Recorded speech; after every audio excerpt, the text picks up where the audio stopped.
They kind of pull you over for a second and ask you a few questions, ask you to empty your bags.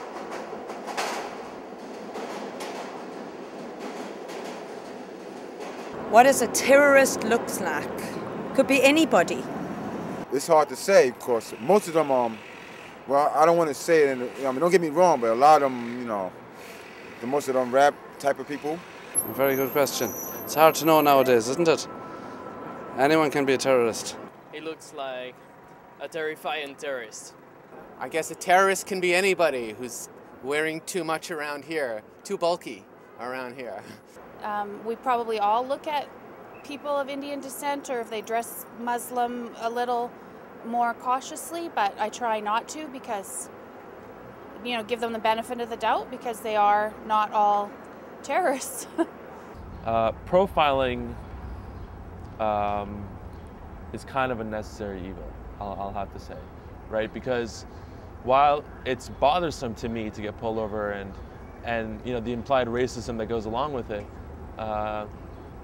it's kind of a reality of what goes on. I mean, the people who do commit terrorist acts, at least in the past 10 years, are disproportionately, of a specific demographic, whether it's Muslim or they look a certain way or whatever it is.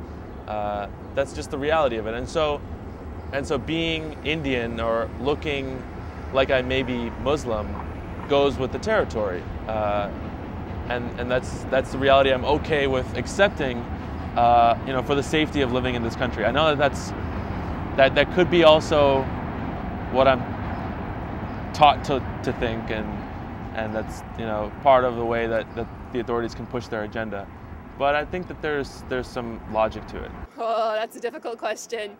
I would probably have to say that your average terrorist does in fact look Arabic and would probably have a mustache and a darker skin color and probably your stereotype vision of what a terrorist would look like. Yeah.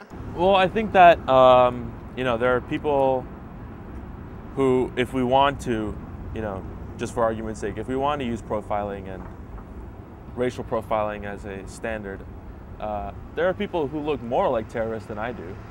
I mean, I think, particularly living in New York, wearing Ray-Bans and boots and jeans and whatever, you wouldn't consider me to be anything than another kid off the street. And obviously, once I open my mouth and I have an American accent, it becomes even, more so. And there are other people who look more like terrorists than me, but there are other things that that make you get profiled other than just the looks. The looks are obviously the first thing, but and as funny as it sounds, but things like having a big backpack or a big box or anything kind of suspicious looking will get you pulled over faster than otherwise. I mean, for understandable reasons, right? Like, who knows what someone is hiding, but actually this is an interesting story. I was carrying, and I usually don't carry boxes, but I was carrying like a nondescript box on the subway once.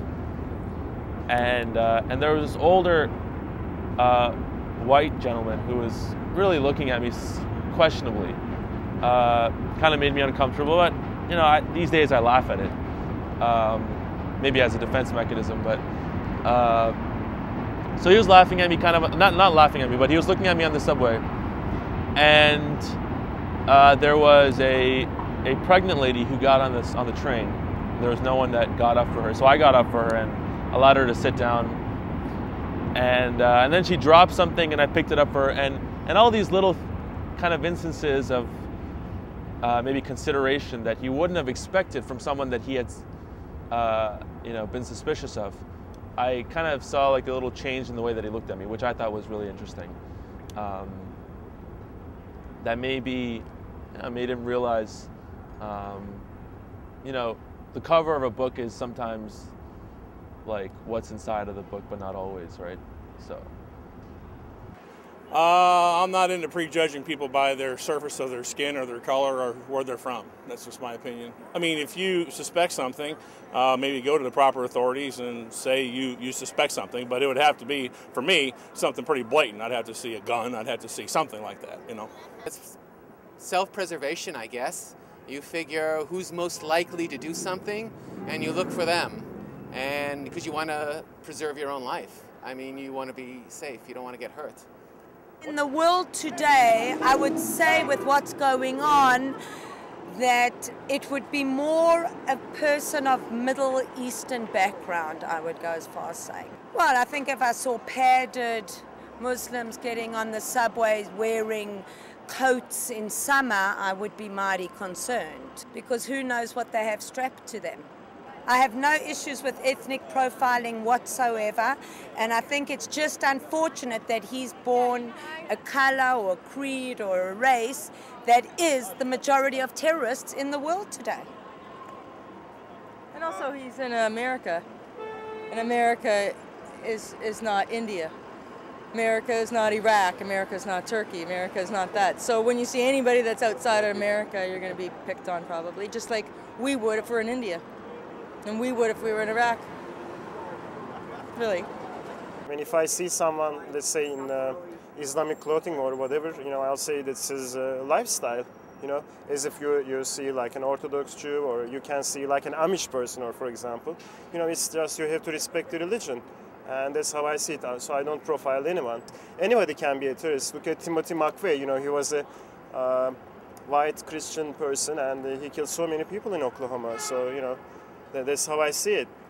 There's an important distinction between domestic terrorism and international terrorism. Terrorism that is for a political agenda, and one that's for a, I guess these days, a religious agenda. Timothy McVeigh would be a good example of, you know, the most prolific not prolific, but, you know, the biggest terrorist act since or before 9/11.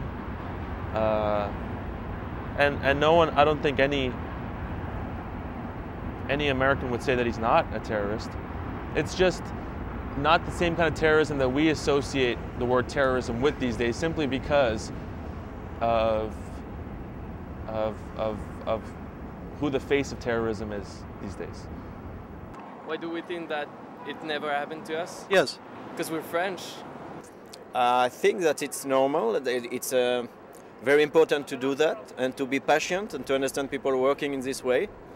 Because there is no other way to fight against terrorists than find a good solution to avoid any problem, and looking for them also, but protecting ourselves, checking the bags, checking the airport, in the commercial centers, any location where there are a lot of people usually. I guess it's frustration simply because, you know, or maybe the irony that I'm Hindu. And historically, Hindus and Muslims, you know, have not got along that well.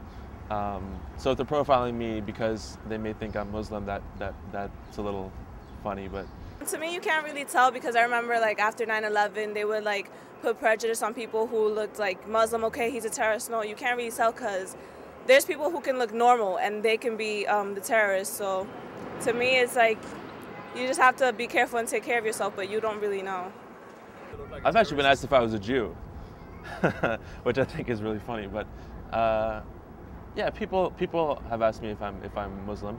The thing is, there are certain physical features besides my name and everything like that, which imply that I'm not Muslim. For those that know, there's actually physical features that, if you know, will make you realize that not only am I Indian, but that I'm Hindu and that I'm actually from South India.